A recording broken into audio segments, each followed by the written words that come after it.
Hi, so a few people have asked about using some of the simple functions on your Garmin watches. So if you're looking just to get everything to move to Strava once you're finished and show people you've been for a run or a ride, you're probably not bothered. But if you're looking to actually take a look at what some of your data actually means, then just splitting it up in these simple ways. We're just going to look at air, run and swim, and there's obviously so many other functions within the Garmin watches. We're not doing a deep dive. It's just for a real top level simplicity one. So let's take a look at the watch.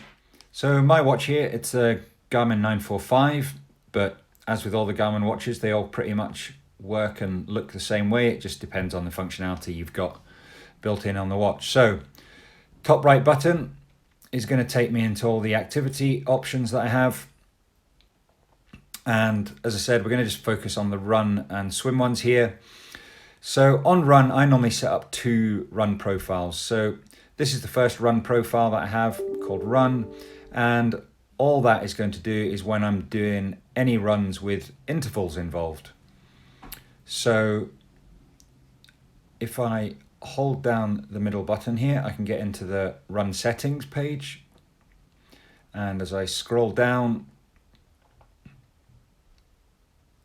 going through the various options, auto lap I've got set at manual only because I want to control when the intervals are that I actually am doing and I'm interested in.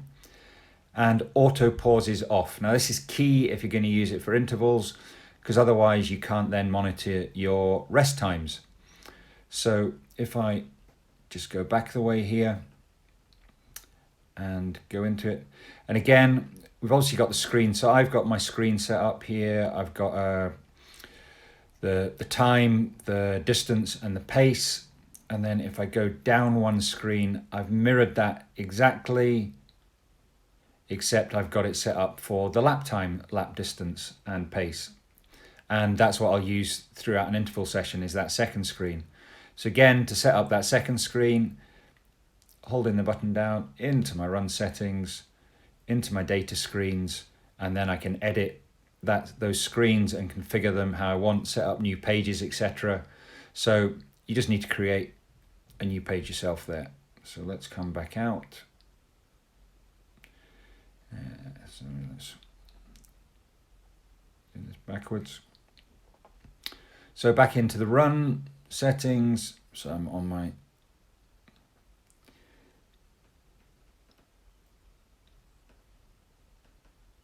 I go down onto the lap screen as I start my workout, and I'll hit the top right hand button to start. So you can see my lap started, and then when I finish an interval, I'm going to hit the bottom right hand button, which is the lap button, and I'll get the time that it's taken to do my last lap. So I get a quick look at that. I don't need live track, but anyway.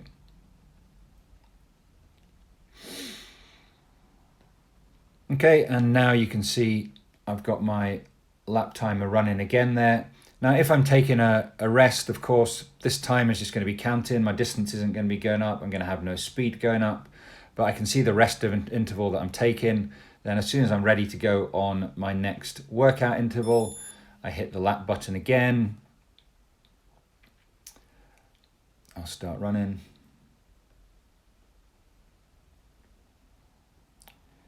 And I'm going to have if I was actually moving here, I'd have my time and pace, etc. appearing on that screen there. So that's all I'm going to do for the whole workout. When I get to the end of the workout, hit the top right hand button to stop as you normally would, and scroll down and save it. I'm going to actually discard this one because I don't want it.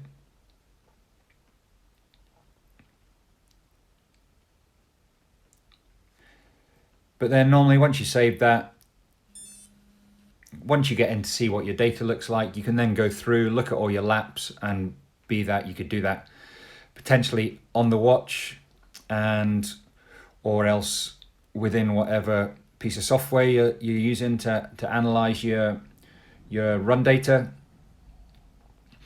but it'll mean it's then going to allow you, when you're standing still with your intervals, you've still got a timer running that you can see. With the auto pause off, that would stop automatically. The watch would go into pause mode and you wouldn't actually get to monitor any of your intervals.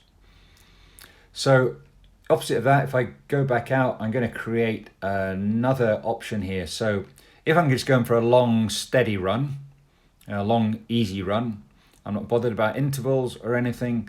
So I create a second option here, and if I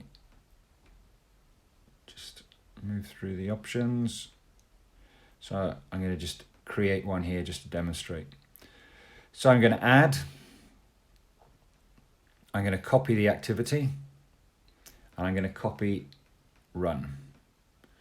Okay, and then we're going to, for now, I mean, you can rename this. I normally rename this to long run, but for just speed of doing this, I'll just accept it as run 2.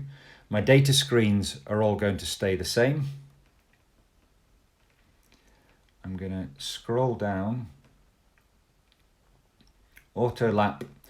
Auto lap again, you could leave as manual only. You could maybe put as a kilometer or mile or whatever if you wanted to see your splits as you were running. Auto pause for here, I'm now going to put when stopped. So basically I'm out on a long run, easy run. If I'm getting stopped at traffic lights, etc., then I'm going to let the watch stop.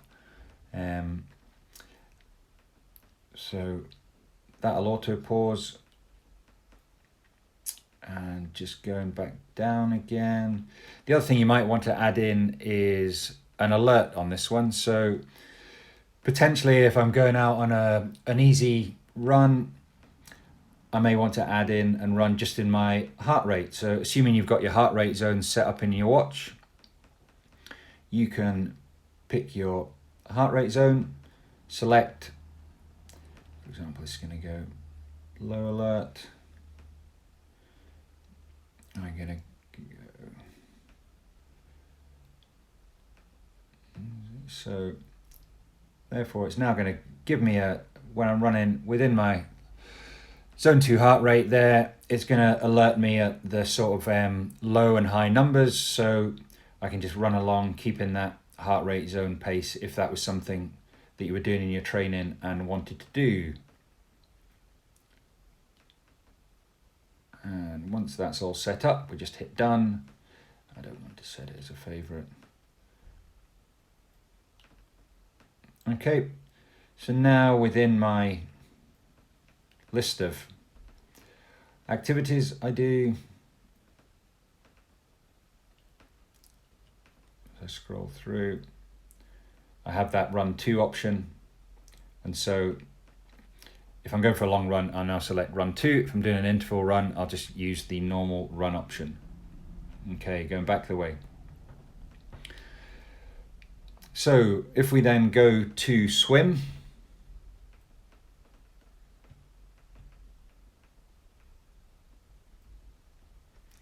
so I'm going into my pool swim, and again, you can set up the screens exactly what you want to see for looking at for doing your workout, but really for most of the time in the swim, not really looking at a whole lot apart from interval and the interval pace and the distance. But again, I think just one of the key things just for getting your data right. So I start my swim, I hit the top right hand button and I head off on my first interval. And once I'm done on that, again, hit the bottom right hand button, the lap button. And I'm going to get this little screen here. You can see it's given me at the top my interval time. Just turn the light back on there. And also my rest timer. So once again, I can see that rest timer and I'll get the distance I've gone, and it'll tell me what I'm actually repeating my intervals on. And then after that, again, just hit the lap button every time. So I'm not going to hit the top right button to stop until I actually want to stop the session. So everything is being done on the lap button at the bottom right. So I just started an interval there. So I'm now back into this screen here, which is, if you like, my rest screen, my recovery screen, telling me what my recovery times are. And here's one of the key ones where people normally get their data wrong, is now I'm going to go to a drill session or a kick session or something. So that the whole time your watch is obviously working out your pace for the session.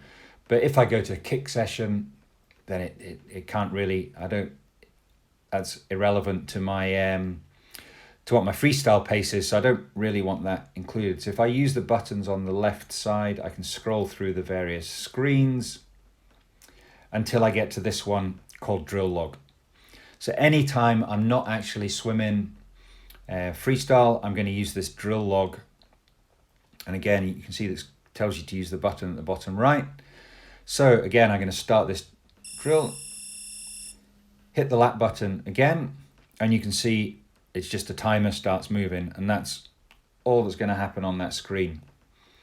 And I get to the end of my drill, again, hit the bottom right button, and it opens up this new menu where it'll ask me to tell the distance that I've just swum